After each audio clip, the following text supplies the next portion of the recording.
వందేళ్లకు పైగా చరిత్ర ఉన్న అనీస్ ఉల్ గుర్బా ముస్లిం అనాథ పిల్లల ఆశ్రమాన్ని చాలా గొప్ప గడతామన్నారు సీఎం కేసీఆర్. అనాథ పిల్లలకు ఆశ్రయం కల్పించి చదువు చెప్పే బిల్డింగ్ల అన్ని సౌకర్యాలు కల్పిస్తామన్నారు. ముస్లిం మైనారిటీల విద్యకు సర్కార్ ప్రాధాన్యత ఇస్తుందన్నారు సీఎం. ముస్లిం మైనారిటీలకు మంచి చదువులు చెప్పిస్తందుకు సర్కార్ ప్రాధాన్యతనిస్తుందన్నారు సీఎం కేసీఆర్. ఈ అవకాశాన్ని ఉపయోగించుకోవాలన్నారు. హైదరాబాద్ నాంపల్లిలో ముస్లిం అనాథ పిల్లల ఆశ్రమం కోసం కడుతున్న అనీస్ ఉల్ గుర్బా బిల్డింగుకు ముఖ్యమంత్రి శంకుస్థాపన చేశారు. 20 కోట్ల రూపాయల ఖర్చుతోని ఈ భవనాన్ని కడుతుంది సర్కార్. 100 ఏళ్లకు పైగా చరిత్ర ఉన్న అనీస్ ఉల్ గుర్బా కొత్త బిల్డింగ్ ను గొప్పగా కట్టాలన్నారు సీఎం.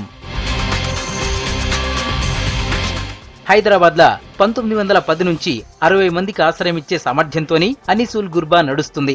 మధ్యలో రోడ్డు వెడల్పు చేయడంతో 191 గజాల జాగపోయింది. దీని బదులు సర్కార్ 4000 గజాల భూమి కేటాయించడంతో పాటు కొత్త బిల్డింగ్ కడతాందుకు 20 కోట్లు మంజూరు చేసింది. 7 అంతస్తులతోని 1,53,000 చదరపు అడుగుల జాగల బిల్డింగ్ కడతట్లు డిజైన్ చేశారు. మొదటి 2 ఫ్లోర్లు షాపింగ్ కాంప్లెక్స్ కడతారు. మీద 5 ఫ్లోర్లు అనాథ పిల్లలకు కేటాయిస్తారు. 500 మంది బాలబాలికలకు వేరువేరుగా వసతి కల్పించడంతో పాటు ఒక పాఠశాలను కూడా ఏర్పాటు చేస్తారు.